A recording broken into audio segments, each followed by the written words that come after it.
Aloha, welcome to the Mr.G podcast. Today is episode 22. It is Tuesday, June 6th, 2023. Still early in the morning, broadcasting from Honolulu, Hawaii. Today, we're going to go over the top 10 most notable University of Texas graduates. On the previous episodes, we went through numbers 100 through number 10. So we're going to briefly talk about the top 10. We have a basketball game tonight, game 3 between the Miami Heat and the Denver Nuggets, Denver at Miami. I was surprised to see the line on tonight's game is Denver by 2.5 points. I was right on game 2. I told you to bet on Miami despite being 8.5 point underdogs. I told you Miami would win game 2, and they did. I'll tell you what to do as far as betting goes for game 3 and as well as game 4. One thing I can tell you right now is the betting line in game 3 is Denver favored by 3.5 points.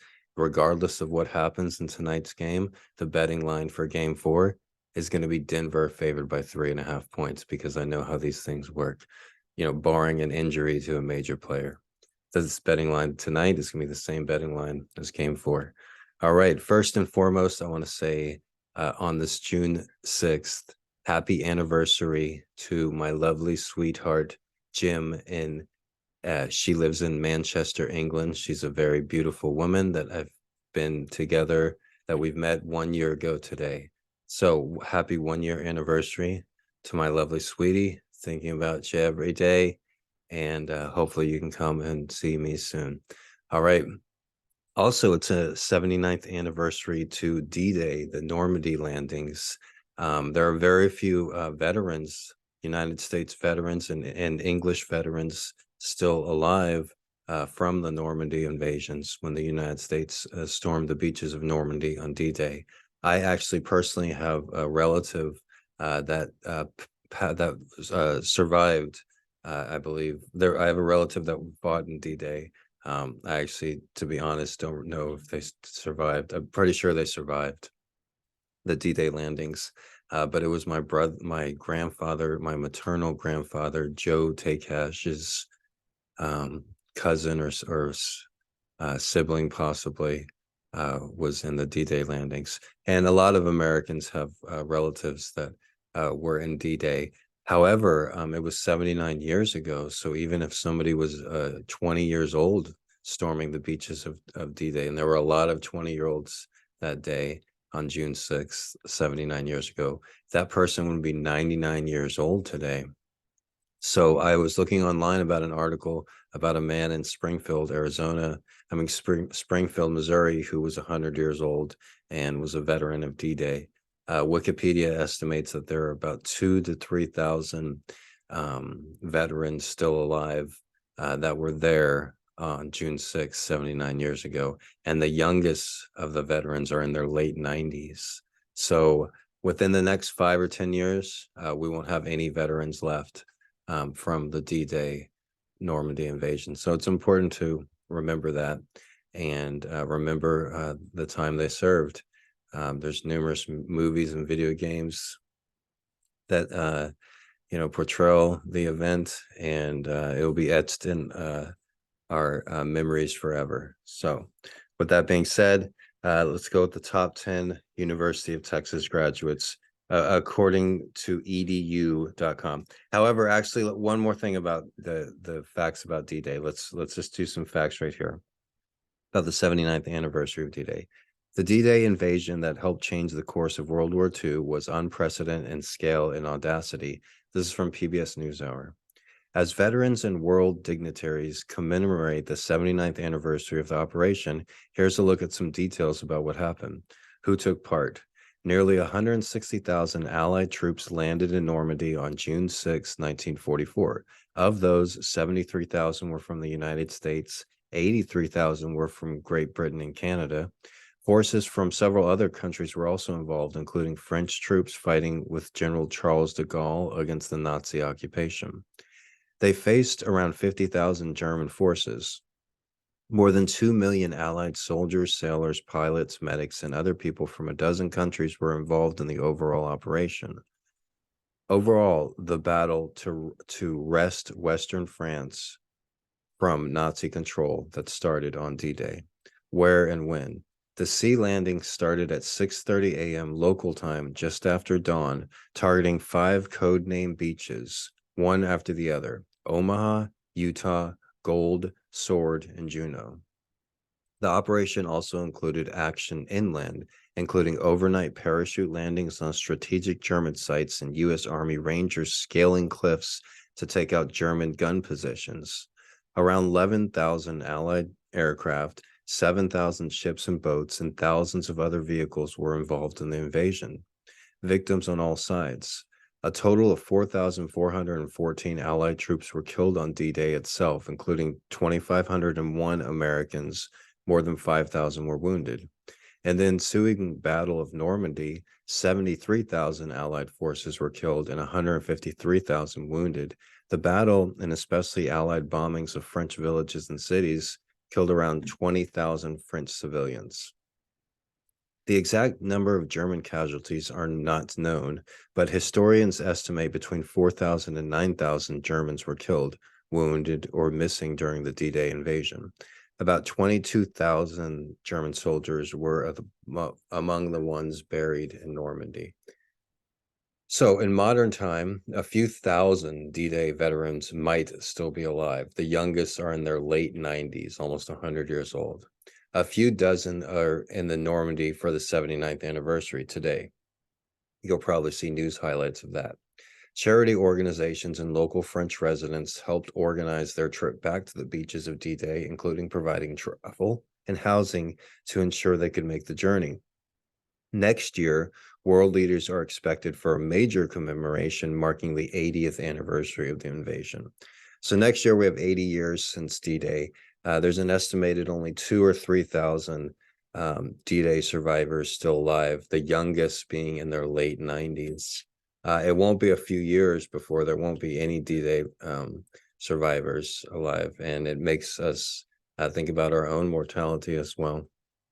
All right, so commemorating D-Day and commemorating my attractive girlfriend. Next up, the top 10 University of Texas graduates, according to edudoc.com. All right, number 10 was Farrah Fawcett. We went over her on yesterday's episode, the lovely Farrah Fawcett, timeless beauty. Today, number 9, not such a beautiful, well, yeah, a beautiful man, I guess. John Hamm, spelled Hamm, is number 9 on the all-time University of Texas graduates. Excuse me, University of Texas alumni. Because I'm looking at the top 10, and at least half of them didn't graduate, and one of them I don't even think went to school at UT. But John Hamm, I barely knew who he was. I don't watch TV. I never saw Mad Men. But apparently John Hamm is a big shot, and he looks like a big shot. I saw his picture. I'm like, wow, he looks like a frat boy, like, and a football player, maybe quarterback. And I researched John Hamm, University of Texas on Google. I just type that in, and it comes up. He didn't actually graduate from the University of Texas, and for somebody not knowing who John Hamm, for my first impression of him being about his time at the University of Texas, I'm not impressed. It said that he was briefly at the University of Texas, where he was a member of a fraternity, which is fine, but he also participated in hazing in this fraternity, and the hazing was so bad on one pledge that the pledge had to go to the hospital. It's reported that John Hamm dragged the pledge around the frat house with a claw hammer by his testicles, and the testicles apparently he had to go to the hospital, and there was a huge lawsuit, and John Hamm was arrested, and he got deferred adjudication, so he wasn't convicted of a crime. But he also, reportedly rubbed pledges' faces in dirt and was a general fucking asshole. And that's John Hamm at the University of Texas, number 9 on our list of all-time greats to have attended the University of Texas. Now, me personally, I attended the University of Texas and graduated from the University of Texas, unlike John Hamm. And unlike John Hamm, I did not participate in any of the Greek fraternities. I did work as a dishwasher at a sorority, but the females there didn't know I was also a student. I actually wrote a book called Gonzo Education about my time at the University of Texas. But I'm not on this list because, I didn't drag a guy around a frat house by his testicles with a claw hammer. So I got some more work to do. Number 8, Jane Mansfield, lovely, beautiful actress from the 50s and early 60s, known for being under contract at 20th Century Fox. She was also a singer and nightclub entertainer and one of the very first Playboy playmates, Jane Mansfield, Hook 'em Horns. Number 7 is somebody I'm pretty aware of. I'm pretty sure I sent a copy of my book to him. Maybe not. Wes Anderson, Wesley Wales Anderson, number 7 on this list, is an American filmmaker. His films are known for their eccentricity and unique visual and narrative styles. They often contain themes of grief, loss of innocence, and dysfunctional families. One of my all-time favorite movies, starring Gene Hackman, is The Royal Tenenbaums. Also starring Luke Wilson, who I was in a movie called Idiocracy, but Luke Wilson and a bunch of great actors are in that movie as well. Ben Stiller and Bill Murray.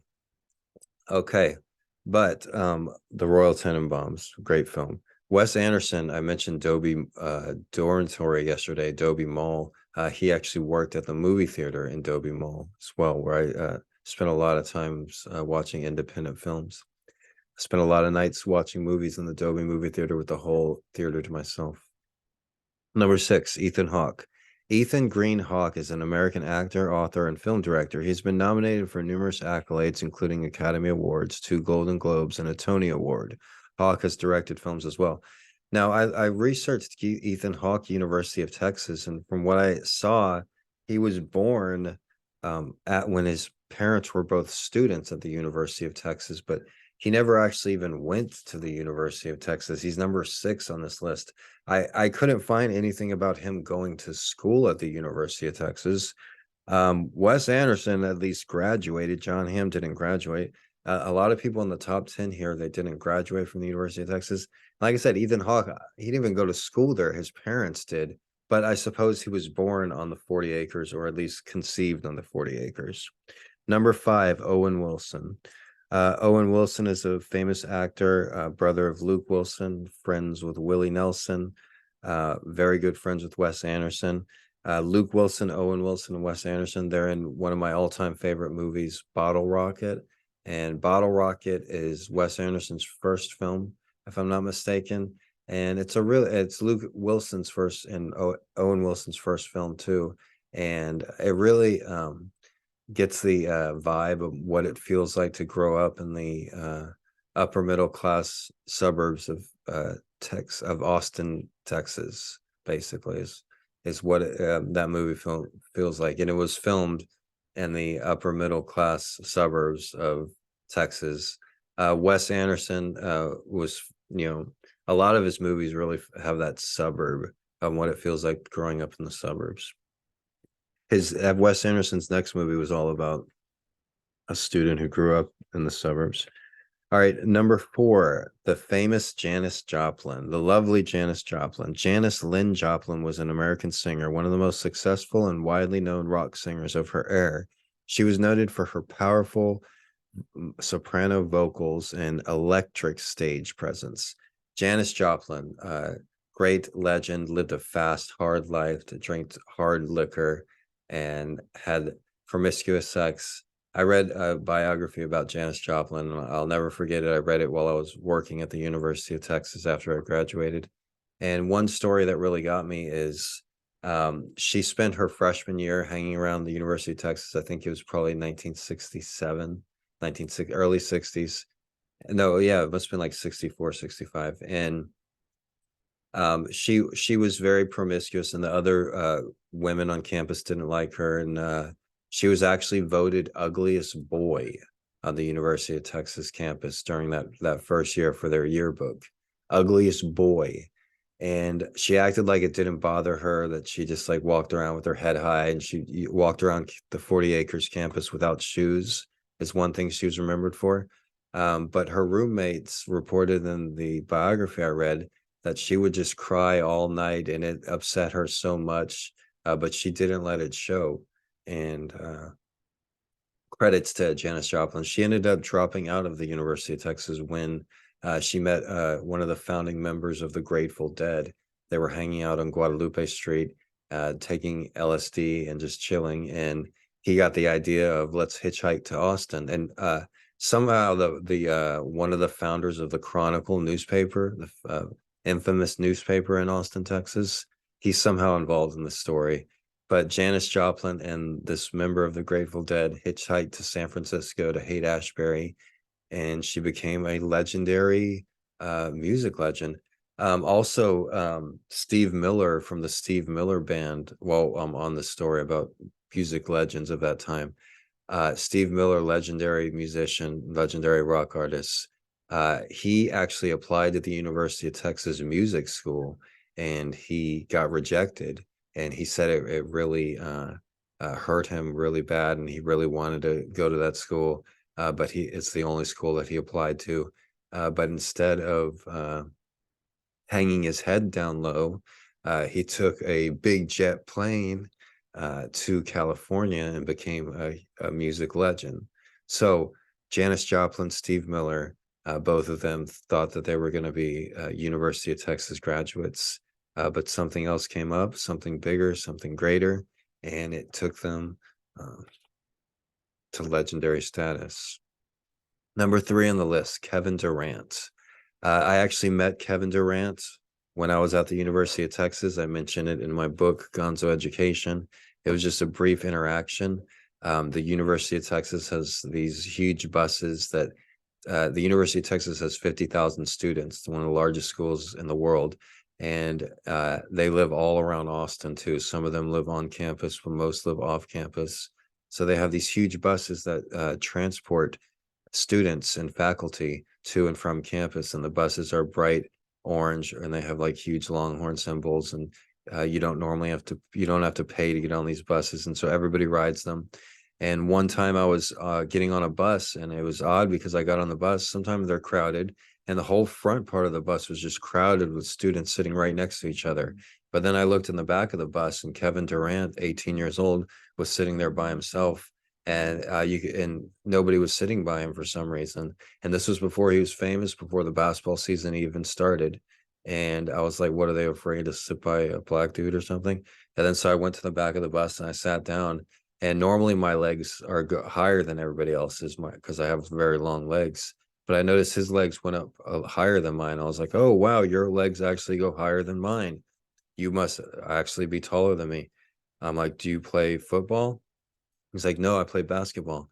And I was like, oh, okay, I love basketball. What's your name? I'll look you up on Google. And he's like, Kevin Durant. And then I'm like, Kevin Durant? He's like, oh, okay, that's like my name, Gregory Brandt. And he's like, haha. Or he was just laughing too the whole time. He was just surprised. Like he had a mean look on his face. And I sat next to him and had the friendly conversation. I'm like, oh, your legs actually go higher than mine. He's like, yeah. And his demeanor just changed. He's like, oh. And then I'm like, oh, a friendly conversation. He's like, yeah. But anyways, he's number 3 on the list. I'm pretty sure he didn't graduate either. He went on to the NBA, where he's a multi-millionaire, close to even billionaire. Number 2 on the list, Renee Zellweger, born 1969, age 54. Renee Catherine Zellweger is an American actress, the recipient of various accolades, including 2 Academy Awards. She's won 2 Academy Awards? Wow. I know she won for not Jimmy Madison, the movie with Tom Cruise, Show Me the Money. I know she won the Academy Award for Show Me the Money, but Jerry Maguire, she won the Academy Award for Jerry Maguire. Such a sweetheart in that movie. But I didn't know that I think she won another Academy Award for Best Supporting Actress for a Western movie that was really popular. But she's also won 2 British Film Awards and a Golden Globe Award. She was in the famous Austen movie Dazed and Confused. She was actually an extra in Dazed and Confused. And now the cast is like, oh yeah, we remember Renee Zellweger. Yeah, she was so sweet. Everybody remembers Renee, but you can't really see her in the movie, maybe walking in the background. But I think kind of they just say that. All right, so she's number 2, Renee Zellweger. She did graduate, and I remember she talked about how they asked her what she loved the most about the University of Texas, and she said the libraries. And in my book, Gonzo Education, I do emphasize how great the University of Texas library system is. They have one of the largest CD collections of any public university. They have like literally 50,000 records, a lot of rare CDs, rare collectibles that you can't find on the internet. I would check them out, and I downloaded a lot of them onto a hard drive, but I didn't upload a lot of rare stuff uh, that I found intriguing. But also they have the best cameras that you can check out. You can check out laptops, cameras, video recorders, 4K, 8K camcorders. And it was just the best opportunity to be able to have access to that kind of technology for the first time in my life. And and it was intimidating as well. Looking back, I wish I would have checked out a video camera every night and made videos every day. The few times that I did, though, it was awesome having that opportunity. So number one on the list is the most famous, most notable, the only one that's worth anything. The number one on the list, the most famous University of Texas graduate is me, Gregory Brandt. No, actually, Matthew McConaughey. All right, all right, all right. Congratulations to Matthew McConaughey. It's hard to say anything bad about Matthew McConaughey. He's a really likable person, lovable person. One of the most sexiest man alive, voted, I'm sure. One of a premier actor, Academy Award recipient for the movie Dallas Buyers Club. Willing to give everything he's got for his craft, and also a good person, and which is kind of rare in Hollywood. When all these lists of clients of Epstein come out, a lot of names will surprise you, but I'm pretty sure you won't ever see Mr. McConaughey's name on any of those lists. All right, with that being said, I hope everybody has a wonderful day today. We did the top 100 University of Texas graduates. Hopefully, one day your podcast host, Mr. G, Gregory Brandt, will be on the list. I received my degree in print journalism from the University of Texas School of Journalism in 2010. I did take broadcasting journalism classes, and many instructors encouraged me to go into broadcasting. They said I had a wonderful voice, perfect for the field, and it's something that I would definitely excel in, that they believed I would excel in. But so here we are, 13 years later since I graduated. I did write and win by writing an exceptional book that is one of the most highly reviewed books on Amazon. If you haven't seen the reviews for Gonzo Education, it would be the highest reviewed book on Amazon, but a bunch of trolls wrote a bunch of fake reviews. So it's one of the highest reviewed books on Amazon. And everybody that has read it with a verified purchase has given it 5 stars. So everybody have a great day. This was episode 22. The Mr. G podcast is available wherever you listen to podcasts. The best place is Apple Podcasts, but also Amazon Podcasts, Google Podcasts, Spotify Podcast, and iHeartRadio Podcast. Just Google Gregory Brandt, Mr. G Hawaii Podcast. You'll find it. Full episodes of the Mr. G podcast are uploaded in their entirety onto YouTube and Twitter as well. All right, everybody have a great day. And thank you to all the veterans as well. Happy D-Day.